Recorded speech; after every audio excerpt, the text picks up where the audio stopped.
Hello student, myself Goti Anjali in standard 4 Hindi part 9 स्वतंत्रता की ओर। In previous video we have already started this part and now we will see the next part. So हमने अगले video में यहाँ तक देखा था कि जो धनी है और जो बिंदा चाचा है वो दोनों बात कर रहे थे कि जो आश्रम में क्या क्या हो रहा है। यहाँ पे जो गांधी जी अहमदाबाद के आश्रम में रह रहे थे, वहाँ पे कुछ योजना चल रही थी। तो वहाँ पे जो धनी था वो भी वहाँ पे रहता था और उसको इस योजना के बारे में जानना था। तो वो बिंदा चाचा के पास जाता है और फिर बिंदा चाचा और वो दोनों बात करते तो बताते उनको कि जो गांधी जी है वो दांडी चलकर जाने वाले हैं और वहाँ पे जाकर वो नमक बनाएंगे।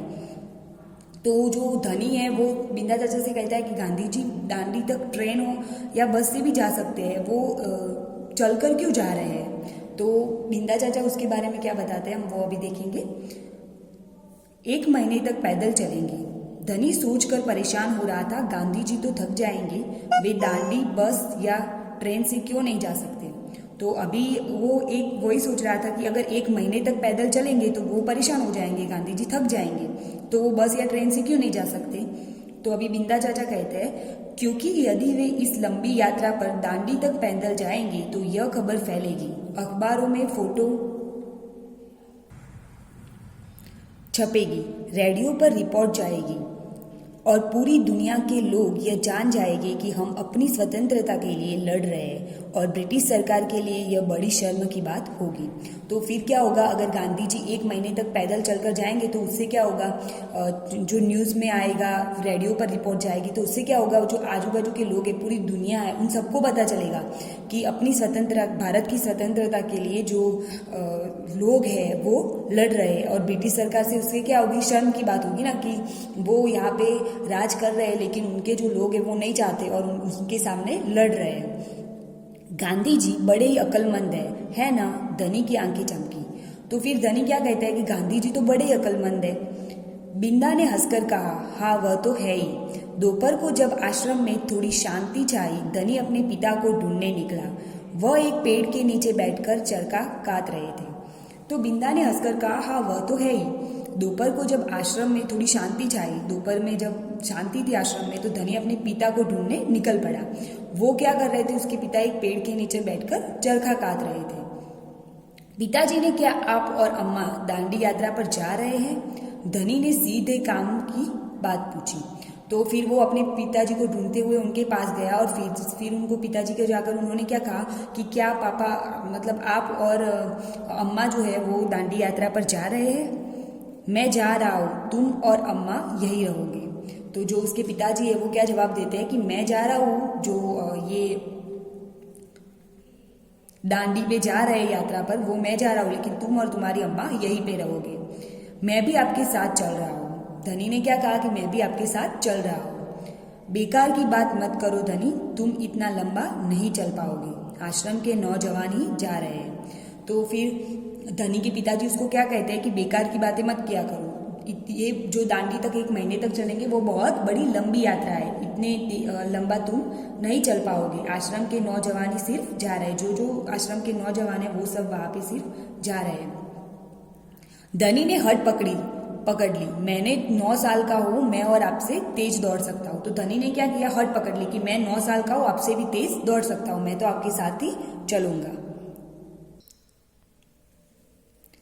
धनी के पिता ने चरखा रोककर बड़े धीरज से समझाया, सिर्फ वे लोग जाएंगे जिन्हें महात्मा जी ने खुद चुना है। फिर धनी के पिताजी जो थे वो चरखे पे सूत काट रहे थे, तो वो रुक गए और धीरज से उन्होंने धनी को समझाया कि सिर्फ वही लोग जाएंगे जिन्हें महात्मा गांधी जी ने खुद चुना है। महात्मा गांधी जी ने जिन जिन लोगों को चुना है सिर्फ वही जाएंगे। ठीक है, मैं उन्हीं से बात करूंगा, वह जरूर हाँ कहेंगे। धनी खड़े होकर बोला और वहां से चल दिया। तो धनी क्या बोलता है कि ठीक है, अगर गांधी जी ने खुद लोगों को चूज किया है यात्रा के लिए तो फिर मैं खुद उनसे ही जाकर बात करूंगा। गांधी जी बड़े व्यस्त रहते थे, उन्हें अकेले पकड़ पाना आसान नहीं था, पर धनी को वह समय मालूम था जब उन्हें बात सुनने का समय होगा। रोज सुबह वह आश्रम में पैदल घूमते थे। तो गांधी जी बड़े व्यस्त रहते थे, उनको अकेले में पकड़ पाना आसान नहीं था, लेकिन धनी को वो समय मालूम था कि जब वो क्या थे, गांधी जी अकेले होते थे, जो उनके बात सुनने का समय होगा, जो रोज सुबह वह आश्रम में पैदल घूमते थे। वो जब आश्रम में रोज पैदल घूमते होंगे तो उस टाइम पर धनी उनसे बात कर सकता था। अगले दिन जैसे ही सूरज निकला, धनी बिस्तर छोड़कर गांधी जी को ढूंढने निकला।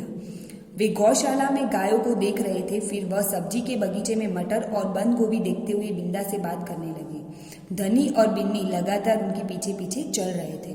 तो अगले दिन जैसे ही सूरज निकला, दूसरे दिन जैसे ही सूरज निकला तो धनी बिस्तर छोड़कर गांधी जी को ढूंढने निकल पड़ा। तो गांधी जी कहाँ थे? वो गौशाला में गायों को देख रहे थे।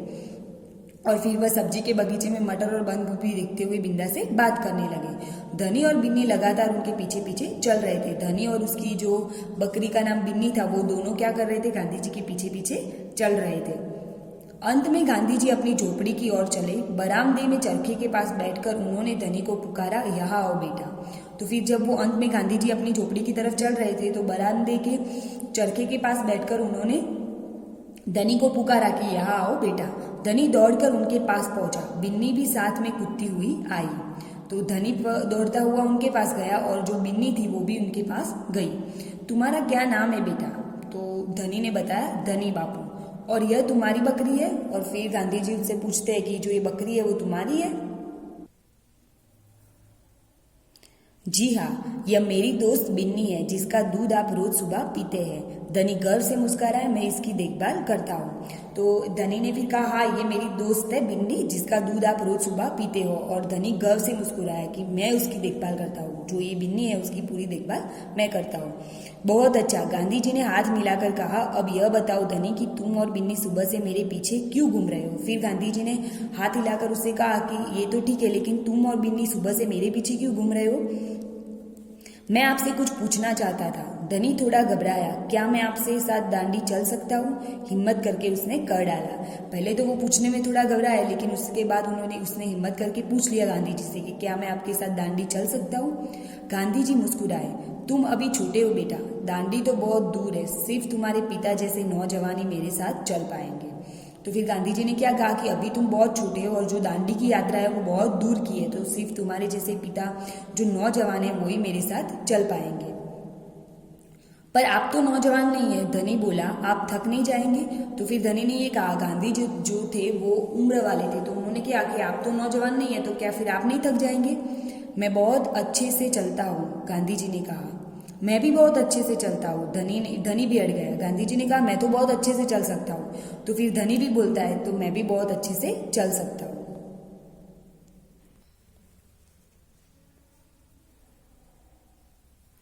हाँ ठीक बात है, कुछ सोचकर गांधी जी बोले, मगर एक समस्या है। अगर तुम मेरे साथ आओगे तो बिन्नी को कौन देखेगा? तो फिर गांधी जी ने सोचकर बताया कि ये तो ठीक है, लेकिन एक समस्या है। अगर तुम मेरे साथ आ जाओगे तो बिन्नी की देखभाल कौन देखेगा? इतना चलने के बाद मैं तो कमजोर हो जाऊंगा, इसीलिए जब मैं वापस आऊंगा तो मुझे खूब सारा दूध पीना पड़ेगा, जिससे कि मेरी ताकत लौट आए। तो गांधी जी बोलते हैं कि मैं इतना सारा चलूंगा तो थक जाऊंगा, तो उसके लिए मैं जब वापस आऊंगा तो मुझे बहुत सारा दूध पीना पड़ेगा। यह बात तो ठीक है, बिन्नी तभी खाती है जब मैं उसे खिलाता हूँ। तो फिर धनी बोलता है कि ये बात भी ठीक है, बिन्नी तो तभी खाती है जब मैं उसको कुछ खिलाता हूँ। धनी ने प्यार से बिन्नी का सिर हिलाया और सिर्फ मैं जानता हूँ कि इसे क्या पसंद है। तो फिर धनी ये भी बोलता है कि सिर्फ मैं ही जानता हूँ कि बिन्नी को क्या पसंद है।